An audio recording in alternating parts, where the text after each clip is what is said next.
حرف مقطعات ہے، یہ کتاب مبین کی آیات ہیں۔ ہم موسیٰ علیہ السلام اور فرعون کا کچھ حال ٹھیک ٹھیک تمہیں سناتے ہیں، ایسے لوگوں کے فائدے کے لیے جو ایمان لائیں۔ واقعہ یہ ہے کہ فرعون نے زمین میں سرکشی کی اور اس کے باشندوں کو گروہوں میں تقسیم کر دیا۔ ان میں سے ایک گروہ کو تو وہ ذلیل کرتا تھا، اس کے لڑکوں کو قتل کرتا اور اس کی لڑکیوں کو جیتا رہنے دیتا تھا۔ فی الواقع وہ مفسد لوگوں میں سے تھا۔ تو یہ جو فرعون ہے یہ مصر کے بادشاہوں کا لقب ہوتا تھا، اور موسیٰ علیہ السلام کو اسی کی طرف بھیجا گیا تھا جو فرعون کا بیٹا من فتح تھا۔ موسیٰ علیہ السلام کا جو دور ہے وہ 1400 سال قبل مسیح ہے، اور اس کو جو بتانا ہے قرآن میں، اس کو بیان کرنے کا مقصد یہ ہے کہ اللہ تعالیٰ نافرمانوں اور متکبروں کا کیا انجام کرتے ہیں۔ تو اس میں جو ہدایت اور نصیحت ہے وہ ایمان والوں کے لیے، باقی سب کے لیے یہ صرف ایک ہسٹری کی باتیں ہیں کہ ہاں ایسا ہوا تھا۔ نصیحت اس سے وہی لیں گے جو عقل والے ہیں۔ تو موسیٰ علیہ السلام کس پس منظر میں آئے، کیسے ان کی پیدائش ہوئی، اور اس کے فوراً بعد کیا واقعات پیش آئے، کس طرح سے ان کے ساتھ حالات ہوئے کہ ان کو اپنا شہر چھوڑنا پڑا، ان کی شادی کیسے ہوئی، کس طرح سے وہ پھر واپس آئے، بنی اسرائیل کو آزاد کرایا، یہ سارا ہم اس سورہ میں دیکھیں گے۔ اب یہ جو ہے کہ اس وقت جو فرعون تھا وہ لوگوں کو تقسیم کر دیتا گروہوں میں، یعنی کہ وہ جو پھر بنی اسرائیل جو قوم تھی وہاں پہ ہم یہ ساری ہسٹری پڑھ چکے ہیں، تو ان لوگوں کو اس نے بہت دبا کر رکھا ہوا تھا، یہاں تک کہ ان کے لڑکوں کو قتل بھی کر دیتا تھا۔ موسیٰ جو تھی ان کے 3 بچے تھے، ایک بڑی لڑکی تھی، اس کے بعد ہارون علیہ السلام۔ اس کے بعد ایسا ہوا کہ جو فرعون تھا اس وقت کا، اس نے کہا جاتا ہے کہ خواب دیکھا کہ بنی اسرائیل قوم میں ایک بچہ پیدا ہوگا جو تیرا تخت پلٹ دے گا۔ تو اس کے بعد اس نے بچوں کو، جو بھی بچے اس کے بعد پیدا ہو رہے تھے، ان سب کو قتل کروانا شروع کر دیا۔ تو ہارون علیہ السلام کی پیدائش کے کچھ بعد میں جب موسیٰ علیہ السلام کی ولادت ہوئی، اس وقت یہ سارا ماجرا شروع ہوا تھا کہ وہ بچوں کو قتل کروا رہا تھا۔ اور ہم یہ ارادہ رکھتے تھے کہ مہربانی کریں ان لوگوں پر جو زمین میں ذلیل کر کے رکھے گئے تھے، اور انہیں پیشوا بنا دیں اور انہی کو وارث بنائیں۔ تو یہ جو فرعون کی چال تھی تو یہ تو ساری الٹی پڑنی تھی، اور اللہ تعالیٰ کا جو فیصلہ تھا، جو اللہ تعالیٰ نے مقدر کیا تھا، وہ ہونا ہی تھا۔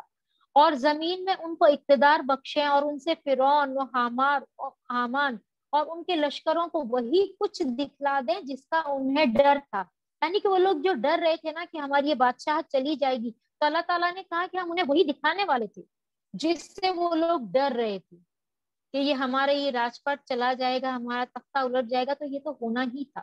ہم نے موسیٰ علیہ السلام کی ماں کو اشارہ کیا کہ اس کو دودھ پلا، پھر جب تجھے اس کی جان کا خطرہ ہو تو اسے دریا میں ڈال دے، اور کچھ خوف اور غم نہ کر، ہم اسے تیرے ہی پاس واپس لے آئیں گے اور اس کو پیغمبروں میں شامل کر دیں گے۔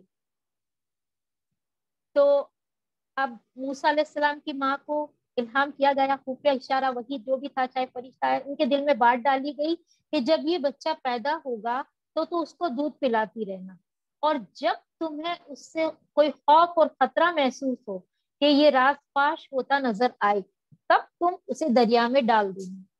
کہا جاتا ہے کہ 3 مہینے تک موسیٰ نے موسیٰ علیہ السلام کو چھپا کر رکھا، اور ان کی جیسے بہت چھوٹا سا تھا تب نہیں ڈال دیا۔ اب یہ جو راز پاش ہونے کا خطرہ ہوا کہ پورا فرعون کی حکومت جو تھی اس نے جاسوس عورتیں چھوڑ رکھی تھی کہ وہ اسرائیلیوں کے گھروں میں جاتی تھی چھوٹے بچے لے کے، اور وہاں پہ ان کو رلاتی تھی، تو دوسرے جو گھر میں بچے ہوتے تھے تو وہ بھی رونے لگ جاتے تھے۔ تو جب یہ ایسا معاملہ بڑا تو شک پڑا ہوگا لوگوں کو، تو انہوں نے سوچا کہ یہ جاسوسی نہ کر دے اور میرے بچے کو قتل نہ کر دیا جائے۔ انہوں نے اب یہ کیا کہ اس بچے کو تابوت میں ڈالا اور سمندر میں چھوڑ دیا، دریا میں ڈال دیا۔ آخر کار فرعون کے گھر والوں نے اسے دریا سے نکال لیا تاکہ وہ ان کا دشمن اور ان کے لیے سبب رنج بنے۔ واقعی فرعون اور حامان اور ان کے لشکر اپنی تدبیر میں بڑے غلط کار تھے۔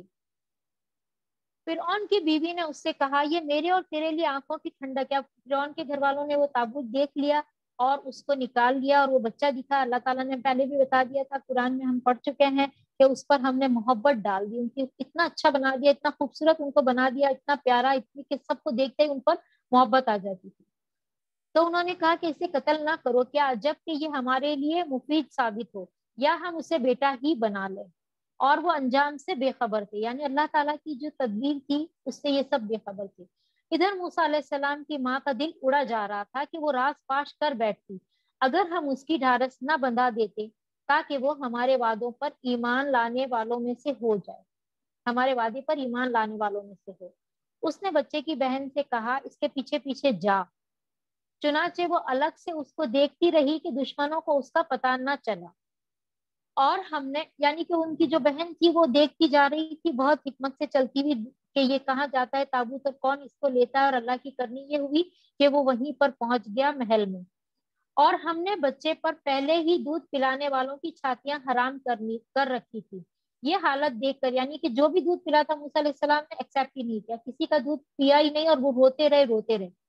اب یہ حالت دیکھ کر اس لڑکی نے ان سے کہا میں تمہیں ایسے گھر کا پتہ بتاؤں جس کے لوگ اس کی پرورش کا ذمہ لیں اور خیر خواہی کے ساتھ اسے رکھیں. یعنی کہ یہ نہیں کہا کہ میں ان لوگوں کو بلا کے لاؤں، اس کا گھر کا پتہ بتاتی ہوں. اس وقت بھی ایسا ہی ہوتا ہوگا جیسے کہ عرب میں ہوتا تھا کہ بچوں کو دودھ پلانے کے لیے، پرورش کے لیے گھروں میں دے دیا جاتا تھا دیہاتوں میں کہ وہ زبان سیکھے. اس طرح ہم موسیٰ علیہ السلام کو اس کی ماں کے پاس پلٹا لائے تاکہ اس کی آنکھیں ٹھنڈی ہوں اور وہ غمگین نہ ہو اور جان لے کہ اللہ کا وعدہ سچا تھا. مگر اکثر لوگ اس بات کو نہیں جانتے. یعنی کہ وہ عورت آئی موسیٰ علیہ السلام کی والدہ، اور انہوں نے کہا کہ ہاں ٹھیک ہے بھائی، میرا بھی گھر بار ہے اور میں اس کو لے جاتی ہوں، پرورش کرتی ہوں. اب جب موسیٰ علیہ السلام اپنی پوری جوانی کو پہنچ گیا اور اس کا نشو و نما مکمل ہو گیا تو ہم نے اسے حکم اور علم عطا کیا، اور ہم نے نیک لوگوں کو ایسی ہی جزا دیتے ہیں. اب جب موسیٰ علیہ السلام بڑے ہو گئے، اب پرورش ان کی کہاں پہ ہوئی؟ اپنے ماں باپ کے پاس. اور وہ دوبارہ اپنی ماں کے پاس جب آئے تو ان کو پتا تھا نا کہ یہ میرا ہی بیٹا ہے. انہوں نے اس کو اپنی طرف سے ساری پرورش کی، دین بھی سکھا دیا، اور جو ان کے جو باپ دادا تھے ابراہیم علیہ السلام، یعقوب، اسحاق، ان سب کے بارے میں بتایا، اور ان کو مطلب کہ دین بھی سیکھ لیا انہوں نے اپنے گھر پہ، اور جو دنیاوی حکمت بھی سیکھی اور علم، جو دنیاوی تعلیم تھی وہ محل میں رہ کر انہوں نے سب کچھ سیکھ لیا. یہی بدلہ دیتے ہیں اللہ تعالیٰ نیک لوگوں کو. ایک روز وہ شہر میں، اب ایک اور واقعہ بتایا جا رہا ہے، ایک روز وہ شہر میں ایسے وقت داخل ہوا جبکہ اہل شہر غفلت میں تھے. وہاں اس نے دیکھا کہ دو آدمی لڑ رہے ہیں، ایک اس کی اپنی قوم کا تھا اور دوسرا اس کی دشمن قوم سے تعلق رکھتا تھا. اس کی قوم کے آدمی نے دشمن قوم والے کے خلاف اسے مدد کے لیے پکارا. موسیٰ علیہ السلام نے اس کو ایک گھونسا مارا اور اس کا کام تمام کر دیا، یعنی کہ وہ آدمی مر ہی گیا ایک گھونسے میں. یہ حرکت سرزد ہوتے ہی موسیٰ علیہ السلام نے کہا یہ شیطان کی کار فرمائی ہے، وہ سخت دشمن اور کھلا گمراہ کن ہے. یعنی کہ اب موسیٰ علیہ السلام سے گناہ ہو گیا اور وہ سخت پریشان ہو گئے کہ یہ تو شیطانی حرکت ہو گئی ہے. پھر وہ کہنے لگا اے میرے رب، میں نے اپنے نفس پر ظلم کر ڈالا ہے، میری مغفرت فرما دے. چنانچہ اللہ نے اس کی مغفرت فرما دی، وہ غفور الرحیم ہے. یعنی کہ اگر غلطی ہو جائے، چاہے انجان کر چاہے جان بوجھ کر کسی طرح بھی، لیکن اگر اس کو پھر احساس ہو جائے کہ یہ غلطی ہو گئی ہے، پھر اس وقت کیا کرنا ہے؟ استغفار کرنی ہے. تو جب اگر انسان غلطی کرتا ہے، گناہ کرتا ہے، تو اس کا سب سے بڑا ہمیں کیا قاعدہ پتہ چلتا ہے کہ استغفار کرے، کثرت سے استغفار کرے. موسیٰ علیہ السلام بھی نادم ہوئے اور انہوں نے کہا انی ظلمت نفسی، اور مطلب کہ میں نے اپنے خود کی جان پر ظلم کیا ہے. تو کسی کے ساتھ ظلم کرنا دراصل اپنی ہی جان پر ظلم ہوتا ہے. ہم کسی اور کو نہیں نقصان دے رہے ہوتے، بلکہ سب سے بڑا نقصان ہمارا اپنا ہوتا ہے. نبی صلی اللہ علیہ وسلم معصوم ہونے کے باوجود، گناہوں سے پاک ہونے کے باوجود دن میں 70 سے زیادہ مرتبہ استغفار کرتے تھے اور توبہ کرتے تھے. اور آپ کی اکثر دعائیں، نماز میں کیا دعا ہوتی تھی؟ اللہم انی ظلمت نفسی ظلما کثیرا ولا یغفر الذنوب الا انت فاغفر لی. تو انہوں نے معافی مانگی اور اللہ تعالیٰ نے انہیں معاف کر دیا. اب موسیٰ علیہ السلام نے عہد کیا کہ اے میرے رب، یہ احسان جو نے مجھ پر کیا ہے اس کے بعد اب میں کبھی مجرموں کا مددگار نہ بنوں گا.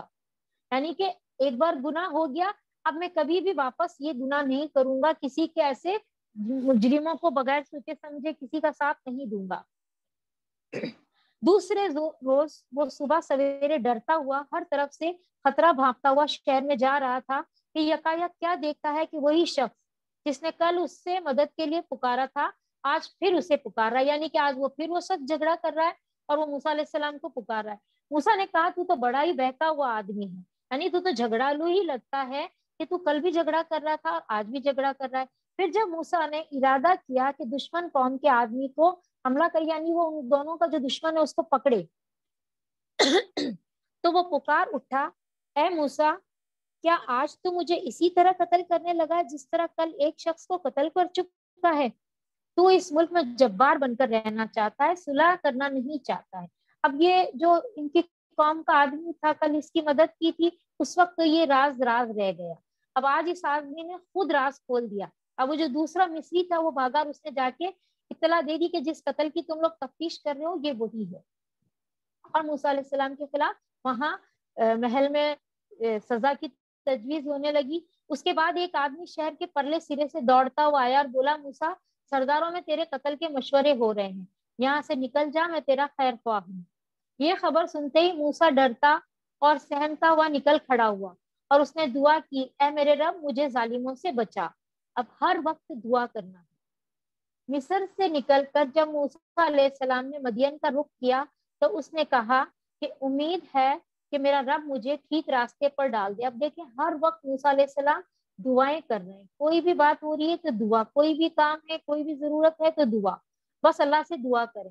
چاہے کوئی دعا ہمیں نہیں بھی یاد ہے کہ اس کے الفاظ، تو اپنے لفظ، ابھی ہم نے پڑھا نا کہ بے قرار کی دعا تو اللہ سنتا ہے، کون ہے جو سنے، تو اللہ ہی سنتا ہے نا، تو آپ مانگے۔ تو موسیٰ علیہ السلام نے بھی پھر دعا کی، اور جب وہ مدین کے کنویں پر پہنچا تو اس نے دیکھا کہ بہت سے لوگ اپنے جانوروں کو پانی پلا رہے ہیں، اور ان سے الگ ایک طرف دو عورتیں اپنے جانوروں کو روک رہی ہیں۔ موسیٰ علیہ السلام نے ان عورتوں سے پوچھا، تمہیں کیا پریشانی ہے؟ انہوں نے کہا، ہم اپنے جانوروں کو پانی نہیں پلا سکتی جب تک کہ یہ چرواہے اپنے جانور نہ نکال لے جائیں، اور ہمارے والد ایک بوڑھے آدمی ہیں۔ تو یہ مدین کا واقعہ ہے، جب موسیٰ علیہ السلام وہاں سے مصر سے نکل گئے اس علاقے سے اور وہاں پہنچ گئے، تو وہاں پہ جا کے ایک جگہ دیکھ رہے ماجرا کے ایک کنویں پہ لوگ پانی پلا رہے ہیں، دو لڑکیاں کھڑی ہیں، تو انہوں نے وجہ بتا دی کہ ہم کیوں ایک طرف ہیں۔ یہ سن کر موسیٰ علیہ السلام نے ان کے جانوروں کو پانی پلا دیا، پھر ایک سائے کی جگہ جا بیٹھا اور بولا، پروردگار جو خیر بھی تو مجھ پر نازل کر دے میں اس کا محتاج ہوں۔ یہ دعا بہت پیاری ہے، ضرور یاد کریں۔ ربی انی لما انزلت الی من خیر فقیر، کہ اللہ میں تو فقیر ہوں، میں تو محتاج ہوں، جو بھی خیر تو مجھ پر نازل کر دے میرے لیے میں اسی کا ضرورت مند ہوں، محتاج ہوں۔ کچھ دیر نہ گزری تھی کہ ان دونوں عورتوں میں سے ایک شرم و حیا کے ساتھ چلتی ہوئی اس کے پاس آئی اور کہنے لگی، میرے والد آپ کو بلا رہے ہیں تاکہ آپ نے ہمارے لیے جانوروں کو پانی جو پلایا ہے اس کا اجر آپ کو دیں۔ موسیٰ علیہ السلام جب اس کے پاس پہنچا اور اپنا سارا قصہ اسے سنایا تو اس نے کہا، کچھ خوف نہ کرو، اب تم ظالم لوگوں سے بچ نکلے ہو۔ یعنی کہ اب وہ ان لڑکیوں کے ساتھ، اس لڑکی کے ساتھ اس کے گھر آ گئے اور اس کے والد کو سارا ماجرا سنا دیا، تو انہوں نے کہا کہ اب تم غم نہ کرو، فکر نہ کرو، اب تم ان ظالم لوگوں سے بچ کر آ چکے ہو، یہ اس کا علاقہ نہیں ہے۔ ان دونوں عورتوں میں سے ایک نے اپنے باپ سے کہا، ابا جان اس شخص کو نوکر رکھ لیجئے، بہترین آدمی جسے آپ ملازم رکھیں وہی ہو سکتا ہے جو قوی اور امین ہو، یعنی مضبوط اور امانت دار ہو۔ اس کے باپ نے موسیٰ علیہ السلام سے کہا، میں چاہتا ہوں کہ اپنی ان دو بیٹیوں میں سے ایک کا نکاح تمہارے ساتھ کر دوں، بشرطیکہ کہ تم 8 سال تک میرے ہاں ملازمت کرو، اور اگر 10 سال تک پورے کر دو تو یہ تمہاری مرضی ہے، میں تم پر سختی نہیں کرنا چاہتا، تم انشاءاللہ مجھے نیک آدمی پاؤ گی۔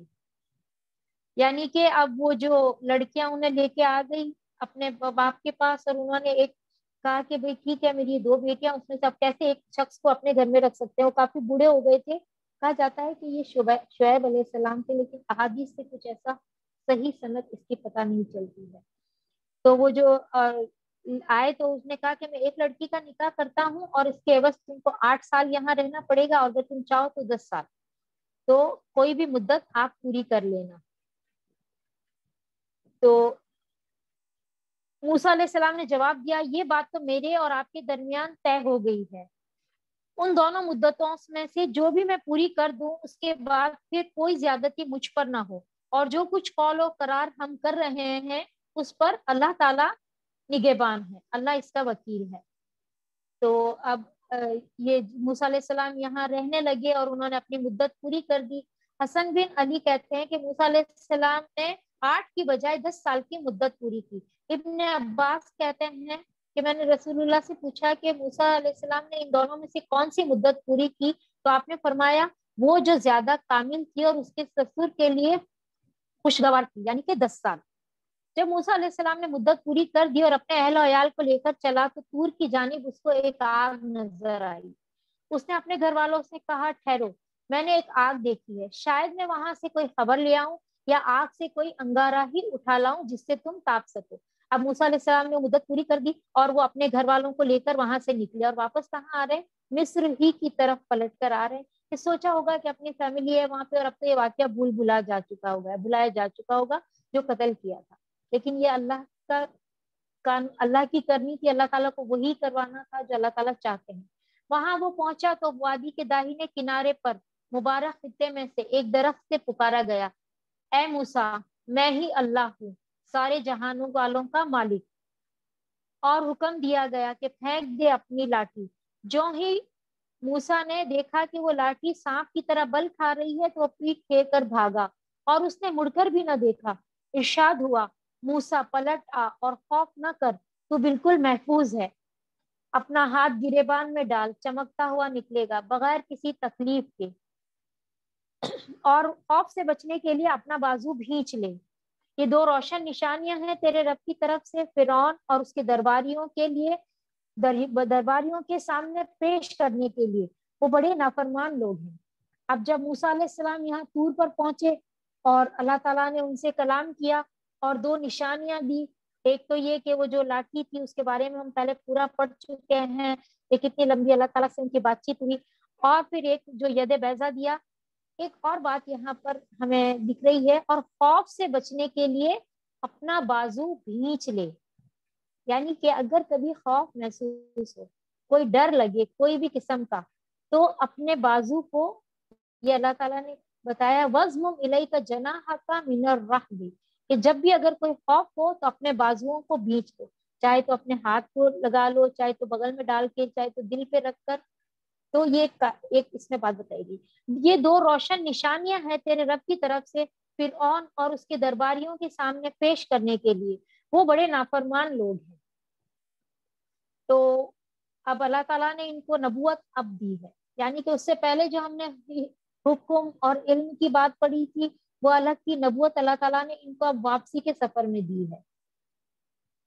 موسیٰ علیہ السلام نے عرض کیا میرے آقا میں تو ان کا ایک آدمی قتل کر چکا ہوں، یعنی کہ کہا نا کہ اب جاؤ فرعون کی طرف، یہ نشانیاں لے کر وہ سارے سرکش ہو چکے ہیں، تو کہا کہ میں تو وہاں پہ ایک مرڈر کر کے بھاگ چکا ہوں، ڈرتا ہوں کہ وہ مجھے واپس نہ مار دے، میرے کو مطلب میرے ساتھ اور کچھ نہ کریں، اور میرا بھائی ہارون مجھ سے زیادہ زبان آور ہے، اسے میرے ساتھ مددگار کے طور پر بھیج تاکہ وہ میری تائید کرے، مجھے اندیشہ ہے کہ وہ لوگ مجھے جھٹلائیں گے۔ یعنی کہ طاقتور کتنے تھے موسیٰ علیہ السلام کے، ایک گھونسے میں ہم سوچ بھی نہیں سکتے ہیں کہ کوئی مر جائے انسان اور وہ کہہ رہے ہیں میرے بھائی کو میرے ساتھ بھیج دو، وہ اچھا بات کہتا ہے۔ فرمایا ہم تیرے بھائی کے ذریعے سے تیرا ہاتھ مضبوط کریں گے اور تم دونوں کو ایسی صفت بخشیں گے کہ وہ تمہارا کچھ نہ بگاڑ سکے گا، ہماری نشانیوں کے زور سے غلبہ تمہارا اور تمہارے پیرووں کا ہی ہوگا۔ پھر جب موسیٰ علیہ السلام ان لوگوں کے پاس ہماری کھلی کھلی نشانیاں لے کر پہنچا تو انہوں نے کہا کہ یہ کچھ نہیں ہے مگر بناوٹی جادو، اور یہ باتیں تو ہم نے اپنے باپ داداؤں کے زمانے میں کبھی سنی ہی نہیں تھی۔ یعنی کہ اب موسیٰ علیہ السلام آ گئے اور جو پیغام دیا تو اب ان لوگوں نے پھر سے کیا کیا جو عام طور پر لوگ کرتے ہیں، جھٹلانے والے لوگ جو سرکش لوگ ہوتے ہیں، کہ یہ تو سب فالتو باتیں ہیں، جادو ہے۔ موسیٰ علیہ السلام نے جواب دیا میرا رب اس شخص کے حال سے خوب واقف ہے جو اس کی طرف سے ہدایت لے کر آیا ہے، اور وہی بہتر جانتا ہے کہ آخر انجام کس کا اچھا ہونا ہے۔ حق یہ ہے کہ ظالم کبھی فلاح نہیں پاتے ہیں، یعنی کہ کامیابی تو صرف ان لوگوں کو ملتی ہے جسے اللہ تعالیٰ چاہے، اور اللہ جسے چاہے گا کامیابی دے دے گا۔ اور فرعون نے کہا اے اہل دربار، میں تو اپنے سوائے تمہارے کسی خدا کو نہیں جانتا. حامان ذرا اینٹیں پکوا کر میرے لیے ایک اونچی عمارت تو بنوا، شاید کہ اس پر چڑھ کر میں موسیٰ کے خدا کو دیکھ سکوں. میں تو اسے جھوٹا ہی سمجھتا ہوں.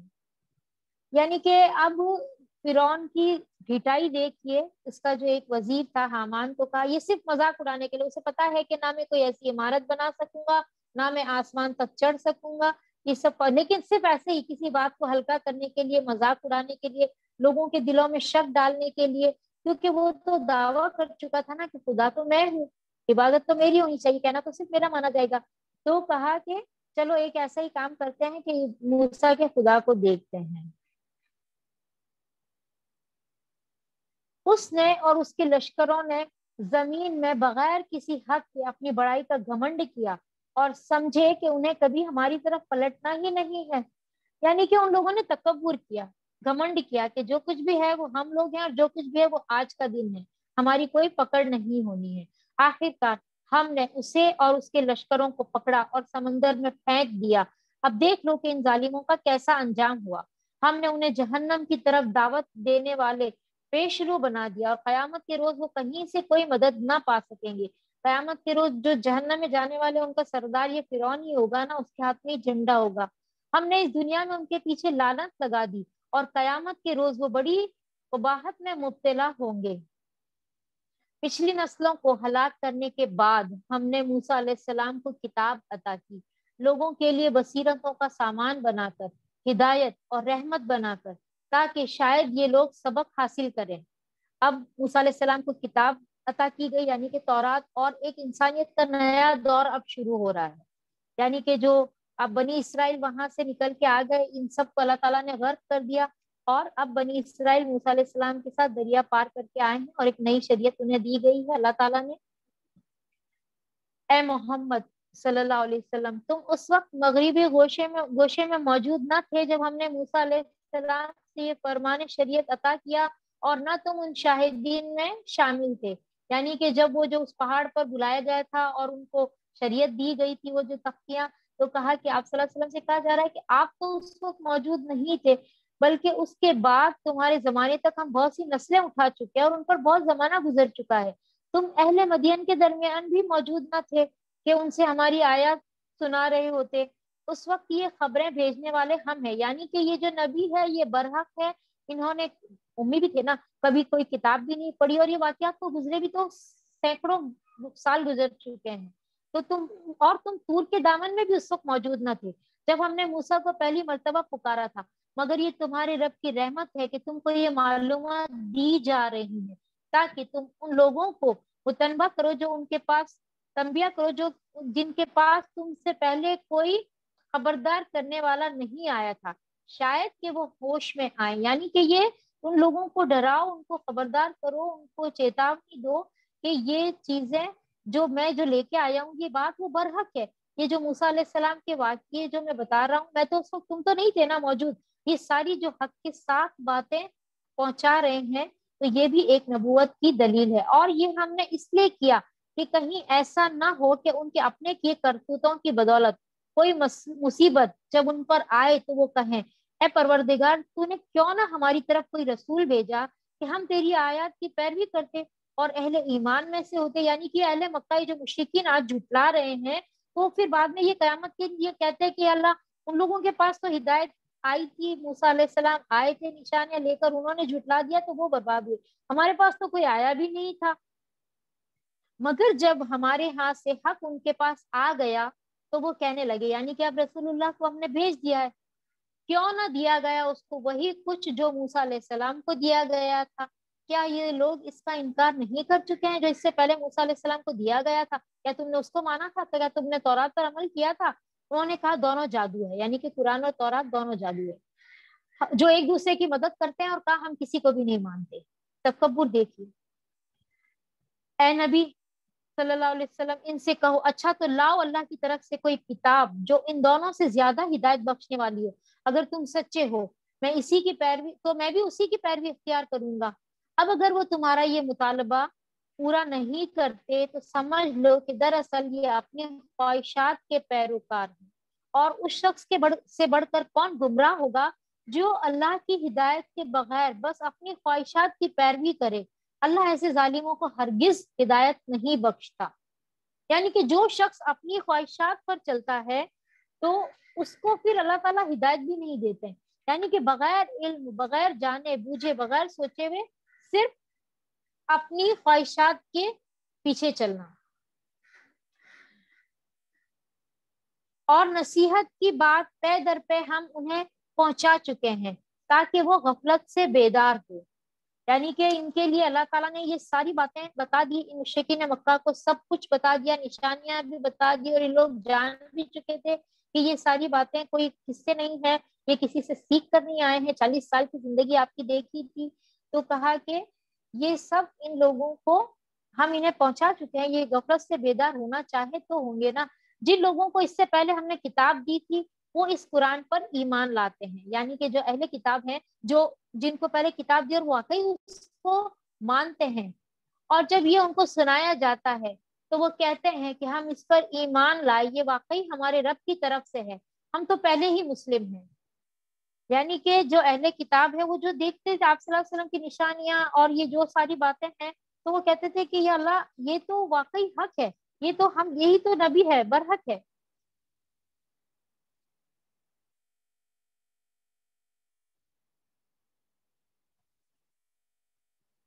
یہ وہ لوگ ہیں جنہیں ان کا اجر 2 بار دیا جائے گا، یعنی کہ دگنا.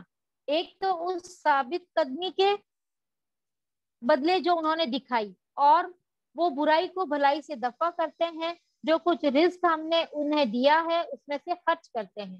اب یہ کن لوگوں کے لیے دوہرا اجر بتایا جا رہا ہے؟ جو اہل کتاب میں سے جن لوگوں نے اس چیز کو دیکھا اور مان لیا، یعنی کہ اس پر جم گئے. اب یہ جو آیت ہے، یہ جو آیت نازل ہوئی ہے اس ہجرت حبشہ سے پہلے عیسائیوں کا ایک وفد آیا تھا 20 لوگوں کا، جو حرم میں رسول اللہ سے آیتیں سنی، ان کے بارے میں پوچھا، مطلب وہ جانکاری لینے آئے تھے وہاں سے. جو انہوں نے سنا حبشہ میں کہ ایک نبی آئے ہیں اور وہ نبوت کا دعویٰ کر رہا ہے ایک شخص قریش میں سے، تو یہ لوگ آئے. اب جب وہ یہاں پہ رسول اللہ سے باتیں کر رہے ہیں تو سارے قریش جمع ہو گئے کہ یہ سب، یہ دیکھو ان لوگوں کے پاس تو بڑے بڑے لوگ آ رہے ہیں. ابو جہل وغیرہ سب یہاں پر جمع ہو گئے اور آ کر یہاں باتیں سننے لگے. ان لوگوں نے جب یہ سنا تو ان لوگوں نے کہا کہ ایمان لائے، تو ایسے لوگوں کو اللہ تعالیٰ کہہ رہے ہیں کہ ہم ان کو دگنا اجر دیں گے. اور جب انہوں نے بےہودہ بات سنی تو یہ کہہ کر اس سے کنارہ کش ہو گئے کہ ہمارے اعمال ہمارے لیے اور تمہارے اعمال تمہارے لیے، تم کو سلام ہے، ہم جاہلوں کا سا طریقہ اختیار نہیں کرنا چاہتے. یعنی کہ جب یہ لوگ وہاں سے نکلے تو ابو جہل وغیرہ نے کہا کہ تم اتنے اچھے دین پر ہونے والے لوگ ہو، تمہارا دین تو بہت بہتر ہے، تم اپنا دین چھوڑ کر اس کی باتیں سن رہے ہو. تو انہوں نے کہا کہ بھئی تمہارا اعمال تمہارے لیے، ہمارا اعمال ہمارے لیے، اور ہم جاہلوں کا سا طریقہ اختیار نہیں کرنا چاہتے. یعنی کوئی بحث ضروری نہیں ہے کہ تمہیں پھر سے بیٹھ کر ہم سمجھائیں کہ یہ چیز حق ہے، یہ سچ ہے. تم جان بوجھ کے اندھے بنے ہو تو تمہارے اندھے پن میں پڑے رہو. اے نبی صلی اللہ علیہ وسلم، تم جسے چاہو اسے ہدایت نہیں دے سکتے، مگر اللہ جسے چاہتا ہے ہدایت دیتا ہے، اور وہ ان لوگوں کو خوب جانتا ہے جو ہدایت قبول کرنے والے ہیں. اب یہاں پر ایک قاعدہ بتا دیا گیا کہ ہدایت صرف اس کو ملتی ہے جو ہدایت پانا بھی چاہتا ہے، اور جو ہدایت نہیں پانا چاہتا ہے اس کو اللہ تعالیٰ زبردستی ہدایت نہیں دیتے ہیں.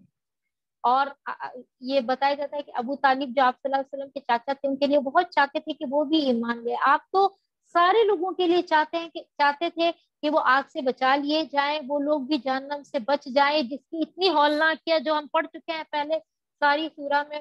تو کہا، اور یہ آپ دعائیں کرتے تھے، تو کہا کہ تم ان لوگوں کے لیے، کہا نا کہ تم مشرکین کے لیے 70 بار بھی دعا کرو، کتنی بھی بار ان کے لیے کرو تو ہم نہیں مانیں گے. اللہ تعالیٰ نے کہا، تو کہا کہ ہدایت دینا تمہارے ہاتھ میں نہیں. وہ کہتے ہیں کہ اگر ہم تمہارے ساتھ اس ہدایت کی پیروی اختیار کر لیں تو اپنی زمین سے اچک لیے جائیں گے. کیا یہ واقعہ نہیں ہے کہ ہم نے ایک پرامن حرم کو ان کے لیے جائے قیام بنا دیا، جس کی طرف ہر طرح کے ثمرات پھل کھینچے چلے آتے ہیں ہماری طرف سے رزق کے طور پر، مگر اکثر لوگ جانتے نہیں ہیں. تو یہ جو مشرکین تھے ایک اور اسلام قبول نہ کرنے کے لیے ایک اور بہانہ یہ بناتے تھے کہ اگر ہم نے یہ تمہارا یہ دین قبول کر لیا تو پھر ہمارا کیا ہوگا، مطلب کہ ہم تو یہاں زمین پہ سے اچک لیے جائیں گے. ابھی تو ہم یہاں کے وہ بنے ہوئے ہیں نا سارے چودھری، ہم سارے یہاں پہ سارا کنٹرول ہمارے ہاتھ میں. تو اللہ تعالیٰ نے بتایا کہ یہ حرم جو ساری طرف لوٹ مار ہو رہی ہے عرب میں، سب طرف خون ریزیاں ہو رہی ہے، لیکن اس وقت بھی حرم وہ جگہ تھی جہاں پہ امن تھا. اور ان لوگوں کو یہ سارے جو ملے ہوئے تھے پریویلیجز، یہ اسی وجہ سے تھے کہ یہ حرم کے متولی تھے. تو کہا یہ تو تمہیں اللہ ہی نے دیا ہے نا، اور کتنی ہی تم یہ سمجھ رہے ہو کہ جو تم کو ملا ہے یہ ختم نہیں ہونا ہے. کتنی ہی بستیاں ہم تباہ کر چکے ہیں جن کے لوگ اپنی معیشت پر اترا گئے تھے. تو دیکھ لو وہ ان کے مسکن پڑے ہوئے ہیں جن میں ان کے بعد کم ہی کوئی بسا ہے. آخر کار ہم ہی وارث ہو کر رہے. یعنی کہ جو تم اس خوشحالی پر، یہ جو تم کو مل چکا ہے، تم سوچ رہے ہو کہ یہ کہیں ہم سے کھو نہ جائے، تم اس پر جو اترا رہے ہو، تو تم سے پہلے بھی بہت ساری بستیاں، بہت سارے لوگ جو تھے وہ ہم نے ہلاک کر دیے ہیں. اور تیرا رب بستیوں کو ہلاک کرنے والا نہ تھا جب تک کہ ان کے مرکز میں ایک رسول نہ بھیج دیتا جو ان کو ہماری آیات سناتا. اور ہم بستیوں کو ہلاک کرنے والے نہ تھے جب تک کہ ان کے رہنے والے ظالم نہ ہو جاتے. یعنی کہ بتا دیا اللہ تعالیٰ کے قاعدہ کہ ہر جو ایک مرکزی بستی ہوتی ہے اس میں ہم ایک رسول بھیج دیتے ہیں، وہ سب آیت بتا دیتے ہیں، اور جب لوگ سمجھنے کے بعد انکار کر دیتے ہیں تو اللہ تعالیٰ اس کے بعد ان کو ان کے ظلم کی وجہ سے ہلاک کر دیتے ہیں. تم لوگوں کو جو کچھ بھی دیا گیا ہے وہ محض دنیا کی زندگی کا سامان اور اس کی زینت ہے، اور جو کچھ اللہ کے پاس ہے وہ اس سے بہتر اور باقی تر ہے. کیا تم لوگ عقل سے کام نہیں لیتے ہو؟ یعنی کہ اگر دنیا کتنی بھی مل گئی، چاہے فرعون جتنی، چاہے قارون جتنی، جتنی بھی تمہیں عاد اور سمود جتنی طاقت مل گئی، تو آخر انجام کیا ہوا؟ وہی نا، دنیا کی زندگی میں انہوں نے کتنا فائدہ اٹھایا، 100 سال، 1000 سال، لیکن آخر ان کا انجام کیا ہوا؟ اور ان کو تو بھی بہت زیادہ دیا گیا تھا، لیکن آخر فطرت کی جو زندگی ہے وہ ہمیشہ باقی رہنے والی ہے اور وہی سب سے بہتر ہے. عقل سے کام کیوں نہیں لیتے ہو تم لوگ؟ بھلا وہ شخص جس سے ہم نے اچھا وعدہ کیا ہو اور وہ اسے پانے والا بھی ہو، کبھی اس شخص کی طرح ہو سکتا ہے جسے ہم نے صرف حیات دنیا کا سر و سامان دیا ہو اور پھر وہ قیامت کے روز سزا کے لیے پیش کیا جانے والا ہو؟ یعنی کہ جو ایک شخص سے اللہ تعالیٰ نے وعدہ کیا ہے کہ تم بھلائی کرو، تمہارے لیے جنت ہے، تم نیکیاں کرو، تم یہ کرو صرف تو تمہارے لیے یہ ہے. بہت چھوٹا سا کام بتایا گیا ہے، بہت چھوٹے چھوٹے نیکیاں ہیں.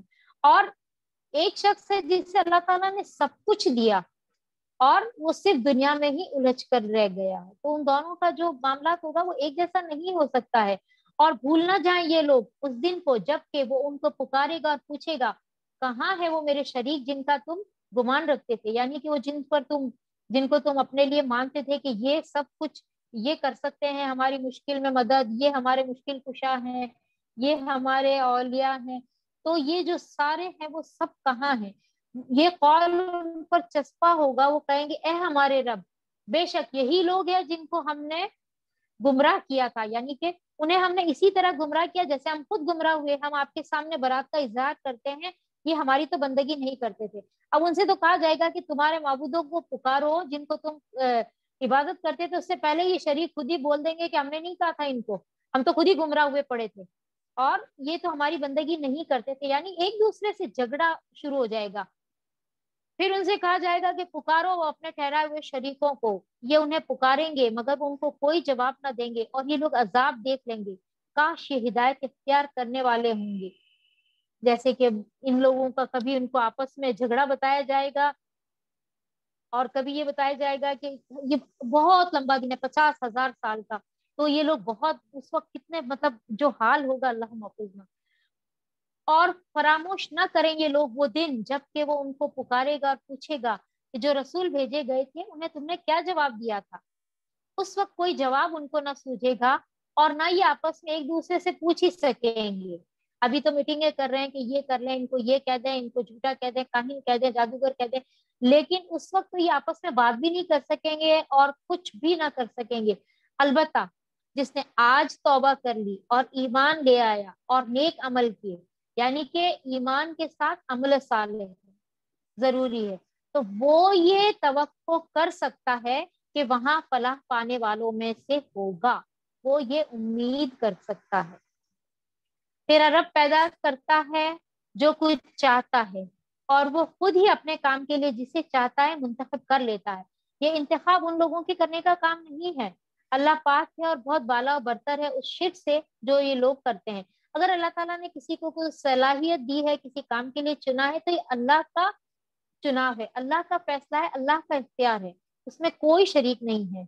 تیرا رب جانتا ہے جو کچھ یہ دلوں میں چھپائے ہوئے ہیں اور جو کچھ یہ ظاہر کرتے ہیں۔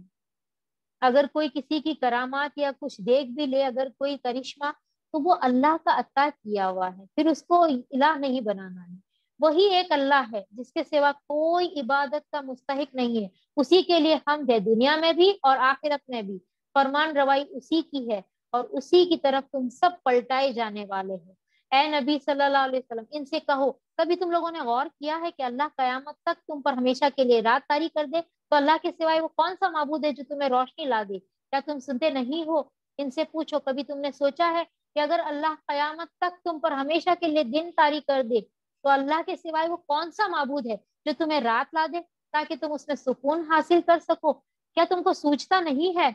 یہ اسی کی رحمت ہے کہ اس نے تمہارے لیے رات اور دن بنائے تاکہ تم رات میں سکون حاصل کرو اور دن کو اپنے رب کا فضل تلاش کرو، شاید کہ تم شکر گزار بنو۔ ہر وقت شکر کرنا ہے اللہ کی ہر نعمت پر۔ یاد رکھیں یہ لوگ وہ دن جب کہ انہیں پکارے گا اور پوچھے گا کہاں ہے وہ میرے شریک جن کا تم گمان رکھتے تھے، اور ہم ہر امت میں سے ایک گواہ نکال لائیں گے، پھر کہیں گے کہ لاؤ اب اپنی دلیل۔ اس وقت انہیں معلوم ہو جائے گا کہ حق اللہ کی طرف سے ہے اور گم ہو جائیں گے ان کے وہ سارے جھوٹ جو انہوں نے گھڑ رکھے تھے۔ لیکن اس وقت ان کا جو یہ حق پر یقین کرنا اور ایمان لانا کوئی فائدہ نہیں دے گا۔ یہ جو ہم نے ابھی دیکھا تھا، یہ نشانیاں دیکھنے کے بعد ان کا ایمان لانا کوئی فائدہ بھی نہیں دے گا۔ یہ ایک واقعہ ہے کہ قارون موسیٰ علیہ السلام کی قوم کا ایک شخص تھا، پھر وہ اپنی قوم کے خلاف سرکش ہو گیا، اور ہم نے اس کو اتنے خزانے دے رکھے تھے کہ ان کی کنجیاں طاقتور آدمیوں کی ایک جماعت مشکل سے اٹھا سکتی تھی۔ یعنی کہ اتنا خزانہ تھا کہ خزانہ تو چھوڑیے، ان خزانوں کی جو چابیاں تھی وہ بھی ایک طاقتور جماعت جو تھی وہ مشکل سے اٹھا سکتی تھی۔ ایک دفعہ جب اس کی قوم کے لوگوں نے اس سے کہا پھول نہ جا، اللہ پھولنے والوں کو پسند نہیں کرتا، لا تفرح ان اللہ لا يحب الفرحین، اتراؤ مت، اللہ تعالیٰ اترانے والوں کو پسند نہیں کرتا ہے۔ جو مال اللہ نے تجھے دیا، یعنی کہ ایک شخص تھا قارون اس کا نام تھا، کہا جاتا ہے کہ موسیٰ علیہ السلام کا چچا زاد بھائی تھا، اس کو اللہ تعالیٰ نے بہت مال دیا تھا اور یہ بنی اسرائیل میں سے ہی تھا۔ تو اس کے لوگوں نے کہا کہ جو مال اللہ نے تجھے دیا ہے اس سے آخرت کا گھر بنانے کی فکر کر اور دنیا میں بھی اپنا حصہ فراموش نہ کر، احسان کر جس طرح اللہ نے تیرے ساتھ احسان کیا ہے، اور زمین میں فساد برپا کرنے کی کوشش نہ کر، اللہ مفسدوں کو پسند نہیں کرتا ہے۔ تو اس نے کہا یہ سب کچھ تو مجھے اس علم کی بنا پر دیا گیا ہے جو مجھ کو حاصل ہے، یعنی کہ یہ میری اپنی محنت ہے، میری اپنی کوشش ہے، کہ کسی اور کا اس میں کیا کمال ہے کہ میں لوگوں کو اس کا حصہ دوں، زکوٰۃ دوں، میں صدقہ کروں، میں لوگوں کی مدد کروں، یہ تو سب میرا اپنا کوشش ہے، میری اپنی محنت ہے، یہ میں کیوں کسی کو دوں؟ کیا اس کو یہ علم نہ تھا کہ اللہ اس سے پہلے بہت سے ایسے لوگوں کو ہلاک کر چکا ہے جو اس سے زیادہ قوت اور جمعیت رکھتے تھے؟ مجرموں سے تو ان کے گناہ نہیں پوچھے جاتے۔ یعنی کہ یہ جو تم جب یہ آ جائے گا پلٹ کر تو اس کا کیا انجام ہونا ہے وہ بتا رہے ہیں اللہ تعالیٰ۔ اب اس کا واقعہ بتا رہے ہیں۔ ایک روز وہ اپنی قوم کے ساتھ اپنے پورے ٹھاٹ باٹ سے نکلا، جو لوگ حیات دنیا کے طالب تھے وہ اسے دیکھ کر کہنے لگے کاش ہمیں بھی وہی کچھ ملتا جو قارون کو دیا گیا ہے، یہ تو بڑا نصیب والا ہے۔ یعنی کہ انسانی فطرت ہوتی ہے نا کہ جو بھی چیزیں کسی کو ملی ہے، جو بھی زیادہ اچھا مال، دولت، اولاد، کوئی بھی قسم کی فراوانی، تو اس کی تمنا ہوتی ہے نا کہ کاش یہ کچھ ہمیں بھی دیا جائے۔ تو کاش تو ویسے ہی منع کیا گیا ہے، فضل اللہ سے مانگو، تو کہا یہ تو بڑا نصیب والا ہے۔ مگر جو لوگ علم رکھنے والے تھے وہ کہنے لگے افسوس تمہارے حال پر، اللہ کا ثواب بہتر ہے اس شخص کے لیے جو ایمان لائے اور نیک عمل کرے، اور یہ دولت نہیں ملتی مگر صبر کرنے والوں کو۔ یعنی کہ جو لوگ علم رکھتے ہیں، جو لوگ جانتے ہیں کہ حقیقت کی زندگی کیا ہے اور حقیقت میں کن لوگوں کو جو اجر ملنے والا ہے وہ ہے، تو انہوں نے کہا کہ یہ تمہارے حال پر افسوس ہے، جو اللہ کے پاس ہے وہ بہترین ہے۔ اور یہ کون لوگ تھے جو دنیا کی رونقوں پر صبر کیے ہوئے تھے، اس سے رکے ہوئے تھے؟ آخر کار ہم نے اسے اور اس کے گھر کو زمین میں دھسا دیا، پھر کوئی اس کے حامیوں کو گروہ نہ تھا جو اللہ کے مقابلے میں اس کی مدد کو آتا، اور نہ وہ خود اپنی مدد آپ کر سکا۔ بتایا جاتا ہے کہ یہ لوگ، یہ جو قارون تھا، یہ بہت تیار ہو کر، بہت سج دھج کر اپنی سواری کے ساتھ نکلا قوم پر اپنے مال کی نمائش کے لیے، تو اللہ تعالیٰ نے زمین کے اس خطے کو جس پر اس کا سارا مال دولت اور یہ تھا، زمین کو دھسا دیا، مطلب اس کو پورا زمین میں ہی ڈال دیا، جتنا اترا کر وہ زمین پر چل رہا تھا۔ اللہ تعالیٰ کو بالکل پسند نہیں ہے فخر، اس کو کیا تھا، بہت بڑا بن کر رہنے کی خواہش تھی، اور ایک وہ کیا تھا، زمین میں فساد، یعنی کہ لوگوں کے لیے وہ ایک فساد کا باعث بنا ہوا تھا۔ اور اب وہی لوگ جو کل تک اس کی منزلت کی تمنا کر رہے تھے، کہنے لگے افسوس، ہم بھول گئے تھے کہ اللہ اپنے بندوں میں سے جس کا رزق چاہتا ہے کشادہ کرتا ہے، اور جسے چاہتا ہے نفع تلا دیتا ہے۔ یعنی کہ جو لوگ کل تک کہہ رہے تھے کہ ہمیں بھی ملتا، ہمیں بھی ملتا، تو وہ کہتے کہ ہم تو بھول ہی گئے تھے کہ رزق تو اللہ کا معاملہ ہے، وہ جسے چاہتا ہے دے دے، وہ جسے چاہتا ہے چھین لے۔ اگر اللہ نے ہم پر احسان نہ کیا ہوتا تو ہمیں بھی زمین میں دھسا دیتا، یعنی کہ ہم نے بھی تمنا کی تھی کہ ہمیں بھی مال ملے، اگر ہم بھی فخر کرتے تو ہمارا بھی وہی انجام ہوتا ہے، کیونکہ اللہ، انسان اسی کے ساتھ ہوتا ہے نا جس سے وہ محبت کرتا ہے، جس کی چاہت کرتا ہے۔ تو اللہ نے اگر ہم پر احسان نہ کیا ہوتا تو ہمیں بھی زمین میں دھسا دیتا۔ افسوس ہم کو یاد نہ رہا کہ کافر فلاح نہیں پایا کرتے۔ وہ آخرت کا گھر تو ہم ان لوگوں کے لیے مخصوص کر دیں گے جو زمین میں اپنی بڑائی نہیں چاہتے اور نہ فساد کرنا چاہتے ہیں۔ یعنی کہ آخرت کا گھر کن لوگوں کے لیے ہے؟ جو زمین میں بڑائی نہ چاہے، اپنے لیے تکبر نہ کرے اور فساد نہ پھیلائے، اور انجام کی بھلائی متقین ہی کے لیے ہے۔ جو کوئی بھلائی لے کر آئے گا اس کے لیے اس سے بہتر بھلائی ہے، اور جو برائی لے کر آئے گا تو برائیاں کرنے والوں کو ویسا ہی بدلہ کرے گا جیسے عمل وہ کرتے تھے۔ یعنی کہ بھلائی کا بدلہ تو کئی گنا کر کے دیا جائے گا، برائی کا بدلہ اتنا ہی ہے جتنی اس نے برائی کی ہے۔ اے نبی صلی اللہ علیہ وسلم، یقین جانو کہ جس نے یہ قرآن تم پر فرض کیا ہے وہ تمہیں ایک بہترین انجام کو پہنچانے والا ہے۔ ان لوگوں سے کہہ دو کہ میرا رب خوب جانتا ہے کہ ہدایت لے کر کون آیا ہے اور کھلی گمراہی میں کون مبتلا ہے۔ تم اس بات کے ہرگز امیدوار نہ تھے کہ تم پر کتاب نازل کی جائے، یہ تو محض تمہارے رب کی مہربانی سے تم پر نازل ہوئی ہے، بس تم کافروں کے مددگار نہ بنو۔ یعنی کہ آپ صلی اللہ علیہ وسلم کوئی انتظار تھوڑی کر رہے تھے غار ہرا میں جا کر، کوئی مراقبے کر رہے تھے یا کوئی تپسیا کہ مجھے نبوت مل جائے۔ اگر ایسا ہوتا تو وہ تھوڑی کانپتے ڈرتے ہوئے آتے کہ میرے ساتھ پتہ نہیں کیا معاملہ ہو گیا، میں تو مرنے ہی والا ہوں، میرے ساتھ کوئی ہلاکت کا معاملہ ہو گیا۔ تو خدیجہ رضی اللہ نے آپ کو تسلی دی تھی۔ تو یہ کوئی ایسا نہیں تھا کہ کوئی انتظار کر رہے تھے یا کوئی اس کے لیے کوشش کرتے۔ موسیٰ علیہ السلام نے بھی یہ نہیں کیا تھا، وہ تو انگیرا لینے گئے تھے اور وہاں نبوت مل گئی۔ اللہ تعالیٰ اسی طرح دیتے ہیں، کسی کو اگر اللہ تعالیٰ کو نبی بنانا ہوتا ہے تو کوئی بہت کسی مشن پر لگانا ہوتا ہے تو کوئی بہت زیادہ چرچا یا پہلے سے کچھ نہیں ہوتا ہے، ورنہ یہ مکہ والے کہتے ہیں نا، ہاں یہ تو کوشش کر رہے تھے، آج ان کی کوشش کامیاب بھی ہو گئی، دیکھو ان کو نبوت بھی مل گئی۔ تو کہا کہ یہ تم نہیں جانتے تھے، تم نہیں چاہتے تھے، اور ایسا کبھی نہ ہونے پائے کہ اللہ کی آیات جب تم پر نازل ہوں تو کفار تمہیں ان سے باز رکھیں۔ اپنے رب کی طرف دعوت دو اور ہرگز مشرکوں میں سے شامل نہ ہونا۔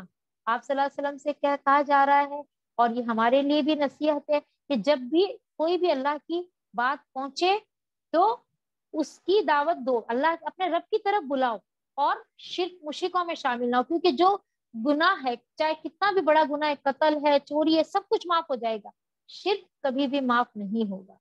اور اللہ کے ساتھ کسی دوسرے معبود کو نہ پکارو، اس کے سوائے کوئی معبود نہیں ہے، ہر چیز ہلاک ہونے والی ہے سوائے اس کی ذات کے، فرمان روائی اسی کی ہے اور اسی کی طرف تم سب پلٹائے جانے والے ہو۔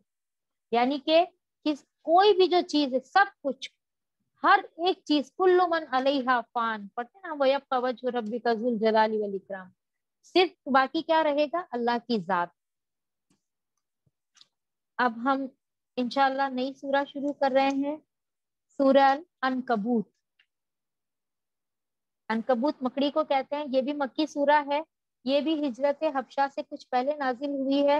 اس وقت مسلمان خوب ستائے جا رہے تھے، کفار کی جو، مشرکین کی جو مخالفت تھی وہ زوروں پر تھی، ایمان لانے والوں پر سخت ظلم اور ستم کیے جا رہے تھے۔